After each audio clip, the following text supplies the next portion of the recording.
Jake, Psalm 55. Psalm 55, man, it's a little bit longer than the ones we've been doing recently. Yeah. And there's a lot going on, right? Yes. So Another David one. Another one from David. yeah, man, I'll throw it to you and see what stands out.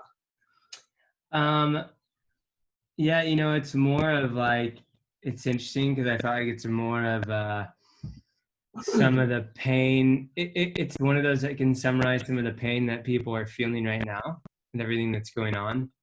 A lot of verbalization, I feel like, that can resonate with what some of our brothers and sisters are going through.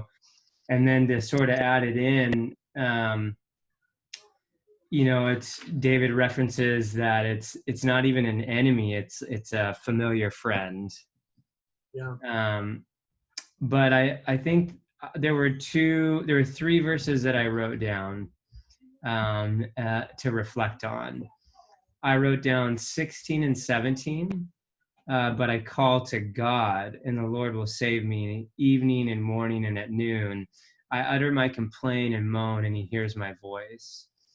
And 22 is really similar. Cast your burden on the Lord, and he will sustain you. He will never permit the righteous to be moved. And I just thought those were encouraging, but also sort of helpful instruction with what to do with this sort of pain and anguish. Because it's one thing to be oppressed by an enemy, and we've seen that, and David wrestling with that. Here it's like a friend, and what does he do? Does he go and duke it out with the friend? It's like, no, he calls on God. He calls on him evening, morning, and at noon. We look like slackers sometime when we just want to get our whatever 5 minutes in before breakfast, if we even do that. So I love the persistence and the trust that even that final line, but I will trust in you.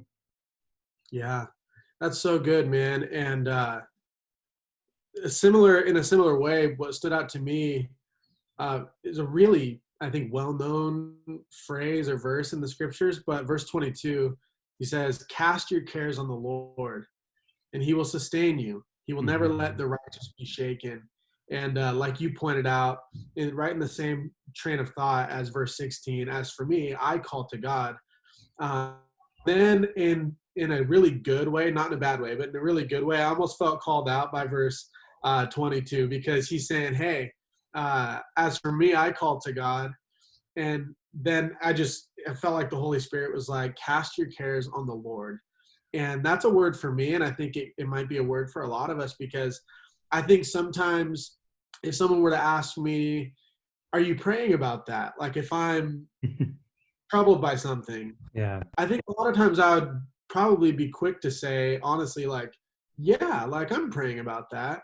But if I really think about it, Yeah. uh, sometimes I assume that I'm praying about it because I know I should be praying about it, Right. or maybe because I've been talking to people about it. It's like I talked to my wife all day about that, but did I pray about it? Right? Talking to people isn't the same as talking to God. Yeah. Or maybe I think, well, I journaled about that, but if that's not directed to the Lord in prayer, it's journaling. It's talking with myself about it. Yeah. If I even like, oh, I've been thinking about that all day, so yeah, I've been praying about it. And sometimes I think the Holy Spirit's just like, well, you've been talking to people, uh, you've been talking with yourself and your brain endlessly, but have you really been casting your cares on me, the Lord would say. And that's something that David really learned how to do well, right? Yeah. He had his Sure. flaws and everything, but man, he really did a good job of we're 55 Psalms in, and we've been seeing him so many times. I mean, even that's a lot of times to in-depth, with articulated words written down, Mm-hmm. cast your cares on the Lord. And I think he writes from experience that, man, the Lord sustained him and he found him to be trustworthy. And so I want to find that same sustenance in the Lord. And then thinking about what Jesus is saying in John 15, abide in me. I think this is part of it, to just learn to go to him with your cares. And like, it's pretty raw sometimes, and sometimes I'm Mhm. uncomfortable. Like, is it even okay for him to pray that? But he just casts his cares on the Lord, and he enjoys this beautiful relationship with the Lord that, to me, is both convicting and inspiring. So Yeah. That's so good. I love that. I think that is a good reminder that sometimes we even say like, "Oh yeah, I'm praying about that," but I think it's a helpful reminder. Like, wait, are you? Are we really yeah, taking that to the Lord? And it doesn't mean it's solved in one prayer, but like this just continuous, even like he says, of keep coming, keep bringing it to him. Yeah, it's really really helpful. yeah, man. All right, brother. Another good one in the books. Yeah. Well, 56 tomorrow. Looks like also another great one that piggybacks on that final statement from 55. Tomorrow's Wednesday. It's gonna be good. Yeah, man.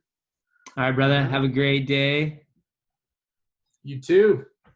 Peace.